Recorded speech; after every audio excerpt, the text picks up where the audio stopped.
አመሰግናለሁ ጋሽ። ምን አደረኩ ልጄ? ምን አደረኩ? ግን አንቺ አትረበሽ። እሱማ ይፈቀራል ብለን አንተን ግን አመሰግናለሁ በጣም።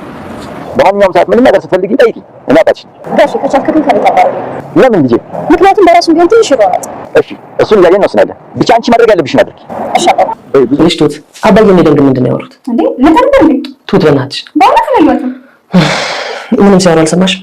እዚህ ነበርኩኝ። ብሰማ ግን ሰላም አላት ነበር እንዴ? ለምን መጣ? አላውቅም፣ ግን በጣም ተናዳ ነበር። አንተ ልጅ ከዚህ ልጅ ችግር እሷን ይዘውጣ ብያለሁ። ምክርና ቡጢ ለሰጪው ቀላል ነው ሲባል አልሰማሽም? ይኸውልሽ የምትፈልጊው ነገር እዚያ ይቀመጥ። ይኖራል አይኖርም አልኩሽ እኮ ምክንያቱም አያምኑሽም። እስኪ ዝም በል። ምን ያደረግሽ? እቃ እየፈለኩኝ እዚህ ልፈልግ የምችለው እቃ የለም። አሁን ውጭ። አሁን አናግሪኝ። እንዴት ነው የሚያደርግሽ?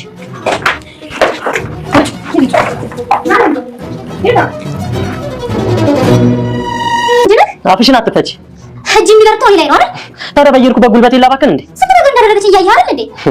አንቺ ሳዳ አስሬ በተጣላሽ ቁጥር እኔ እየሄድኩ መጣላት አለብኝ? እኔ ተነሳ እኮ ነው እዚህ ቤት ያለው። ስለዚህ ልውጣልሽ? እንደዛ ማለት አባዬ ቆይ ምን እያደረክ ነው እንዴ? ምን አደረኩኝ? ለምን ምን ብለህ ነው የነገርካት? እንደውም ይኸውልህ አባዬ አዝኜለት ምንም ነገር አልነገርኳትም። ያማን በል ቀልድ ነው ያስከው አንተ። ቆይ ለምን አዘንክለት? ይበልጥ የሚያዝነው ለእሷ ነው። የኔ ትዳር በጥብጦ እሱ የሰመረ ትዳር እንዲኖረው ነው። ትዳር የተበጠበጠው በጋጥ ወጥ ሚስትህ ነው። እሱስ ቶት ማለት ካለ ቆይ መኝታ ቤት የነበሩትን ወረቀቶች ማን ይዘው አልኩ? ቲና ናት። ምንም ሳትነካካ አስወጥቻታለሁ። እናንተ ሰዎች ቀሪ የሚፈልጉት ምንድን ነው? እኔ አልገባሁም። በአስቸኳይ ፍቺ ይፈልጋል። አልፈታም። ምን ታመጣለህ? በግድ አብረሽ እንድኖር ታስገድጂ ነው? አዎ ሳልፈልግ አትፈታም። በጣም አስጠልተሽኛል። እንደውም ልንገርሽ ሌላ ፍቅረኛ ይዣለሁ። ከሷ ጋር መኖር ፈልጋለሁ። ካሌብ ማንን? ምንድን ነው የምታወራው? ዳንኤል በማያገባ አትግባ። አንቺ ልታታልኝ ነው? ንገሪኝ፣ ልታታልኝ ነው? ከአንቺ አልጠብቅም ነበርሽ። ያማን አንተ ጭራሽ በምትሰማቸው ነገሮች መጠርጠሬ ሳይንስ እንደዚህ ትለኛለህ? ካሌብ ሌላ ሴት ይዞ ቤት ሊመጣ ነው። እና ምን ይጠበስ? እኔ ምን አገባኝ? አንተስ ምን አገባህ? ይኸውልሽ ሄደን ገብቶሻል። ምኑ ነው የገባኝ? እኔ የገባኝ አንድ ነገር በሰው ቤት ግግም ብለህ መቀመጥ ነው። በቤቱ ደግሞ ምን ሲያመጣ? እንዴት? ቆይ አንቺን አይደለም እንዴ የሚያመጣሽ? አቤት። ይኸውልሽ አባዬ አንቺ ለሱ መዳር ነው የሚፈልገው። አንድ ነገር ልንገርሽ፣ ያንን የማይከሆነ ግን ማለት ነው አብረን ነው የምንቀበል። እስካሁን አላውቅም ነበር ማለት ነው። ስራ ፈት ዳኒ እድሜ ልኩን ሲጠብቀው የነበረው ህልሙ ሳይሳካ ቀረ። ኤደንንም እኔ አንቺን የምመጥን ባል አይደለሁም፣ አንቺን ለማግባት ብቁ አይደለሁም፣ ሐሳቤ አልተሳካም፣ ስለዚህ እርምሽን አውጪ ብሏታል። ኤደንም እኔ ባል ሀብት ብፈልግ ኑሮ እስከ ዛሬ ማን ይዞኝ ነበር፣ ስለዚህ እኔ አንተን እንጂ ሀብትን አልፈልግም እባክህ ብትለውም እኔ አንቺን ለማግባት ብቁ አይደለሁም ብሏታል። የካሌብ አባትም ባል በቃሉ መሰረት እጣው እንዲጣል ተደርጎ የ10 ብር እጣ ወጥቶለታል። ዳኒ ልክ ለፍቶ ደክሞ ጥሮ ግሮ እንደከሰረ ሰው በሰው ገንዘብ እሳት ለብሶ እሳት ጎርሶ እብድ ሆኗል። ካሌብ ቤት ይለቀሽ ውጪ ፍቺም እፈልጋለሁኝ፣ ሌላ ሚስት ማግባት እፈልጋለሁ፣ ፍቅረኛ አለኝ ብሎ ሲናገር ዳኒ የኔ ነው ኤደንን ሊሆን ይችላል ብሎ ካሌብን ጉሮሮውን አንቆታል። ሰላም ሰላም፣ ውድና የተወደዳችሁ ውድ ቤተሰቦች እንደምን አላችሁ? በያላችሁበት የዓለም ዳርቻ ሰላማችሁ በዘተ ተተረፍ ይበል እያለን ዛሬም በአዲስና በትኩስ መተናል። እናንተም በቅንነት ላይክ፣ ሼር፣ ሰብስክራይብ እያረጋችሁ ቤተሰብ ታረጉን ዘንድ በትህትና እንጠይቃለን። ቤተሰብ ላረጋችሁን ሁሉ ከልብ እናመሰግናለን። በባለፈው ክፍል እንደተመለከትነው ግፈኛዋ ሚስትና የሰራተኛዋ የትሁት ፍጥጫ የተሰኘው ተከታታይ ድራማ በባለፈው እንደተመለከትነው እንግዲህ ቲና የቤትም ቤትነቷ ያመሞላቀቋ ትሁትን እንደፈለገች ማሽከርከሯ ቀርቶ አሁን የቤት ሰራተኛዋ እሷ ሆናለች። እናም ትሁትን አንቺ አሳያት እንጂ በጭራሽ ማንም ሰው እሷ ተቀምጣ ሰርታ ሊበላ የሚችል የለም ተብሎ በወጣው በቤቱ ሕግ መሰረት ትሁት ከጎኗ ቆማ ቲና ሽንኩርት ለመክተፍ አይኔ ተቃጠለ፣ እባክሽ ትሁት አግዥኝ ብላት ነበር። አንቺም እኔን ስታቃጥይኝ የነበረው እንደዚህ ነበር፣ ይሄ ላንቺ ትንሹ ነው፣ ሲያንስሽ ነው፣ በጭራሽ እንዳታስቢ ብላት ነበር። አመል አይለቅመችስ በዚህ ቢላ እያለችም ታቃጣታለች። በየሆነ ሆኖ አሁን ስራሽን ስሪ፣ አርፈሽ ተቀመጪ፣ ቢያንስ አሁን እንኳን ከስተትሽ ተማሪ ብትላትም ነገር ግን ቲና የፈለገ ቢሆን ካሌብንም አልፈታውም እንዲሁም ደግሞ አባቱንም እገላለሁ እያለች እየዛተች ትገኛለች። እናም ደግሞ ዳኒ በጊዜ ሲጠብቅ የነበረው ቲና እንደዚህ ከሆነችማ ለኔም ሊሰጡኝ አይችሉም እያለ ሲሰጋ የነበረው ፍራቱ እውነት ሆኖ በጣም መሰረት 3 ወረቀት ላይ ይጻፍ፣ ሁለቱ ላይ ያንተ ስም ተጽፎ ሌላኛው የኔ ሊሆን ይችላል ብሎ ባወጣው መሰረት የካሌብ አባት በወጣው ህግ መሰረት እጣው ተጥሎ ነበር፣ ቃሉን ጠብቆ ማለት ነው። እናም ይሄ ወረቀት ዳኒ ሁለቱ ላይ አለ በሚል ከሶስት ሁለቱ የኔ ነው የሚል ስጋት አድሮበት መጀመሪያ ላይ ያለውን ወረቀት አንስቶ ነበር። ያም መጀመሪያ ያለው ወረቀት 10 ብርን ይዞ ወጥቷል። በዚህም የተነሳ ዳኒ እጅግ በጣም አብዷል። እኔ ይሄን ያህል ጊዜ ስጠብቀው የነበርኩት ነበርኩ፣ ተጫወቱብኝ እነዚህ ሰዎች እነገላለሁ እያለ እሱም መዛት ጀምሯል። ትሁትን አንተ የሰራህበት እኮ አይደለም ሰራልኝ ቢላትም ምን አድርጎ ነው እሱ የሰራልህ? እሱ የሰራልህ ነገር የለም ራስህ ነህ እንጂ ህሊናህን የሰው ያለፈህበትን የሰው ድካም እንዲጠብቅ ያደረከው።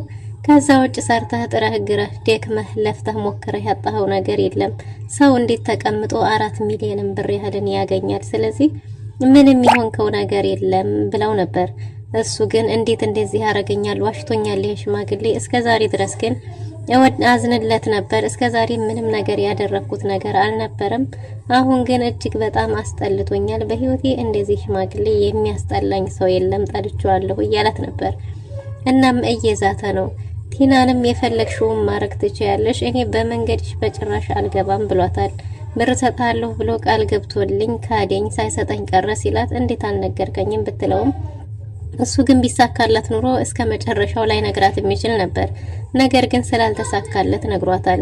እናም እስከ መጨረሻውም ቢሆን እንደፈለግሽ ማድረግ ትችያለሽ፣ በመንገድሽ አልገባም፣ ብር ሰጣለሁ ብሎ ሳይሰጠኝ ቀረ ብሏታል።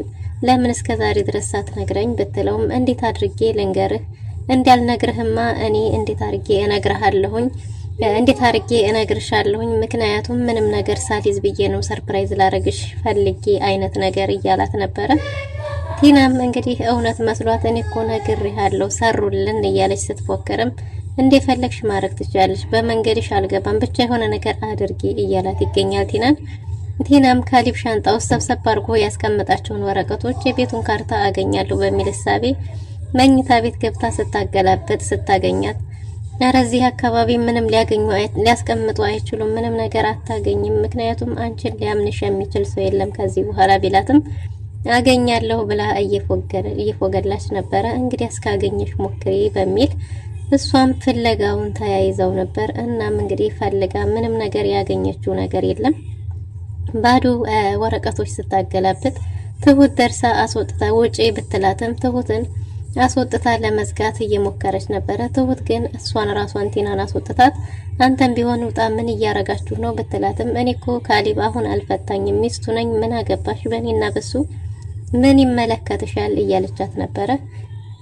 ትሁትም ሚስቱ አይደለሽም፣ ፈቶሻል፣ ከዚህ በኋላ ምንም ነገር ያለነሱ ፍቃድ ምንም ቃለት ነኪያችም ብላ አስወጥታ ዘግታባታለች። እንዴት ትሁትን አልመታህልኝም ብላ ከዲያኒ ጋርም ጦርነት ገጥማለች። አንተ እጅ ለኔ ብቻ ነው እንዴ? አንተ ወንድ አይደለህም እንዴ? እያለች መፎከርም ጀምራለች ማለት ነው። እናም እንግዲህ ዲያኒ ብሩ ሳይሳካለት ሲቀር ለኤደን ደውሎ ኤደንን አግኝቷት ነበር። ኤደንን ሲያገኛት እኔ ያሁንም ቢሆን ሳስብ የነበረው ነገር የተሳካልኝ ነገር የለም፣ አንቺን ለማግባት ብቁ አይደለሁም፣ ያንቺ ባል መሆን አልችልም፣ አዝናለሁ ብሏት ነበር። እሷን ብትሆን አንተም ብትሆን እኮ ለፍተህ ደክመህ ያጣኸው ነገር የለም፣ የሰው ገንዘብ ነው ስጠብቅ የነበረው፣ የሰው ላብ ነው ስጠብቅ የነበረው እና ስለዚህ አንተ ምንም የከሰርከው ነገር የለም ብትለውም እሱ ግን ደክሞ ምን ያህል ደክሞና ለፍቶ ስንት ዋጋ ከፍሎ እንዳጣው ቢነግራትም ኤደን ግን እጅግ በጣም ግራ ተጋብቷታል። ስለምን እያወራ እንደሆነ ራሱ በቅጡ ሊገባ ስላልቻለ ለካሊብ አባት ደውላ ሁሉንም ነገር እያማከረችው ነበር። ግራ ገባኝ እያለችው ነበር። ተገናኝተን እናወራለን ብሏታል።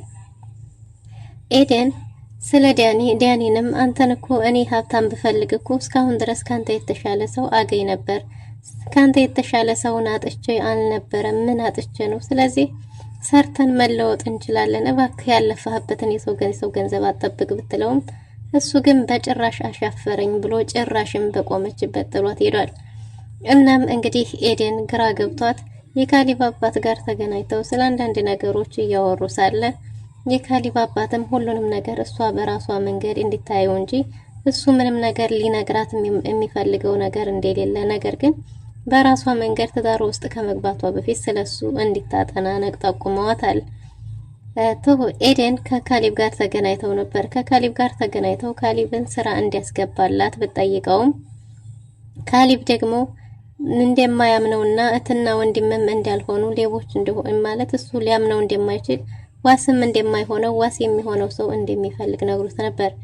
እኔ ዋስ ሆነዋለሁ ብትለውም በጭራሽ እኔ እሱን አምኜ ማስገባት አልችልም፣ እውነቱን ንገረኝ ካልሽ አምኜ ማስገባት አልችልም፣ እንዲሁም ከቲና ጋር ራሱ እትና ወንድምን በጭራሽ አይመስሉኝም፣ ለዛ ነው ድርጅት ውስጥም ክፍት የስራ ቦታም እንደሌለ ጭምር ነግሮት ነበር። ኤደን እንዲህ ሲላት እጅግ በጣም ተናዳ እሳት ለብሳ እሳት ጎርሳ ለካሊብ አባት ጋር ሄዳ እባክህ እውነቱን ንገረኝ፣ አንተም ብትሆን የደበቀኝ ነገር እንዳለ ይታወቀኛል፣ ካሊብም ደግሞ እንደዚህ ሌባ ነው ብሎኛል፣ እውነት ነው ወይ? ቲና ጋርም እህትና ወንድም እንዳልሆኑ አቃል ነግሮኛል ብላ ነበር። መጀመሪያ ኤደን ወደዛ ቤት ስትሄድ ቲናና ዲያኒ ቤት ውስጥ ስለነበሩ ብቻህን ነው ማናገር የምፈልገው ስትለው ምን ያመናቅርሻል ደግሞ ይቺ ማናት እያለች በዲያኒ ፊት ስትገላምጣት ነበር። እናም የካሊብ አባትን ቤቱን ለቃችሁ ውጡ፣ እኔ አሁን ከእንግዲያ ጋር ነኝ፣ አንቺ ምን ታረጊያለሽ ብሎ ቲናና ዲያኒን ካባረረ በኋላ ነበር ሲያወራት የነበረው። ታየኔ ልጅ ተረጋጊ፣ 4 ሚሊዮን ብር ምንም ሳይሰራ የስራ ሞራል ለሌለው ምንም የስራ ፍላጎት ለሌለው ሰው ትክክል ነው ብለሽ ታስቢያለሽ? 4 ሚሊዮን ብር ያህል እንዴት አድርጌ ነው የምሰጠው ብሏት ነበር። እሱን ጥሩ አድርገሃል፣ ያለፋበትን እንዲያገኝ አልፈልግም፣ ግን ደግሞ እንዲሰራና ስበብ እንዲያደርስ ነው እንጂ የምፈልገው እኔም ብሆን ያልሰራበትን እንዲያገኝ አልፈልግም። በዛ ላይ ደግሞ ተቃይሮብኛል፣ በጭራሽ አሁን ከስተዛሬው የተለየ ሌላ ሆኖብኛል ብለዋለች። እናም ደግሞ ምንድነው ካሊብ የነገረኝ ነገር ስለ ዲያኒ እባክህ አንተ የምታውቀው ነገር አለ እባክህ አባዬ ንገረኝ ብትለውም እሱ ግን በጭራሽ ምንም ነገር ሊነግራት እንዳልቻለና ካሊብም ልክ እንዳልሆነ በራሷ መንገድ ሁሉም ነገር ላይ መድረስ እንዳለባት ነግሯታል። ለውሳኔ ሳትቸኩል ተረጋግታ ጀርባውን ማጥናት እንዳለባት ሁሉንም ነገር በራሷ መንገድ እንድታውቅ መንገድ ጠቁሟታል። እናም እንግዲህ እንደዛ ሲላት እሺ አባዬ አመሰግናለሁ ብላ እንግዲህ ሊሸኛት ተከታትለው ወጥተዋል። ካሊብና አባቱ አባዬ ሰራህላቸው እኮ እያሉ እያወሩ እየተሳሳቁ ነበር። ትሁትም እንደ አባዬ ልጁ እኮ አውሬ ሆኗል፣ በጣም ተበሳጭቷል፣ ተቃይሯል እያለችው ነበር። እናም ታዲያ 4 ሚሊዮን ብር ያህልን ሳይለፋ ዝም ብሎ በነፃ ይሰጣል እንዴ? ሳይሰራ እንዴት ነው ቁጭ ብሎ 4 ሚሊዮን ብር የሚገኘው እያለው ነበር። እና ስለ ቲናና ስለ ትሁትም ለኤደን ሲነግራት ቲና ምንም ሳትለፋበት የቤት ባለቤት መሆን ትፈልጋለች፣ ያን ደግሞ ምንም ሳይሰራ የ4 ሚሊዮን ብር ባለቤት መሆን ይችላል እያለ ነበር። ውጪ ብሎ ሲያመናጭቃት እንዴት ነው ለኔም ለትሄ ነው ብለሽ ፈርተሽ ነው እንዴ አይነት ነገር እያላት ነበር። እና አባዬ ታዲያ እሷስ ብትሆን የልጅ ሚስት አይደለች ቢላትም ሲላት አዎ የልጅ ሚስት ናት፣ ግን እሷም ቢሆን ቤት ፈላጊ እሱም ይሄን ያህል ሲላት ኤደን የሆነ የተረዳችው ነገር ያለ ይመስላል። እናም እንግዲህ ካሊብም በአባቱ ስራ እጅግ በጣም እየተገረመ ነበር። ከዚህ በኋላ ለሚሆነው ነገር ግን ራሳቸውን መጠበቅ እንዳለባቸው እያወሩ ሳለ የካሊብ አባት በሱ በኩል ምንም ነገር እንደማይፈጠር ነግሮታል። እናም እንግዲህ ትሁትም ፈራሽ እንደ ቢላትም እኔ ምንም ፈራው ነገር የለም፣ ግን ሳታስብበት አባዬ አንተን እንዳይጎዱህ ብዬ ነው ስጋቴ ብትለውም እሱን በጭራሽ ሊጎዱት እንደማይችሉ ደጋግሞ ነግሮታል። እና እንደዛማ ካልሆነ ማየት ነው ዛሬ ካሊብም መኝታ ቤት ገብቶ ወረቀቱን ማን ያመሳቀለው ቢልም ቲና እንደሆነች ነገር ግን እንዲያስወጣቻት ትሁት ተናግራለች። መኝታ ቤቱ መግባትም ሆነ ምንም አይነት እቃ መንካት እንደማትችል ለራሷም ለቲና ነግሯታል።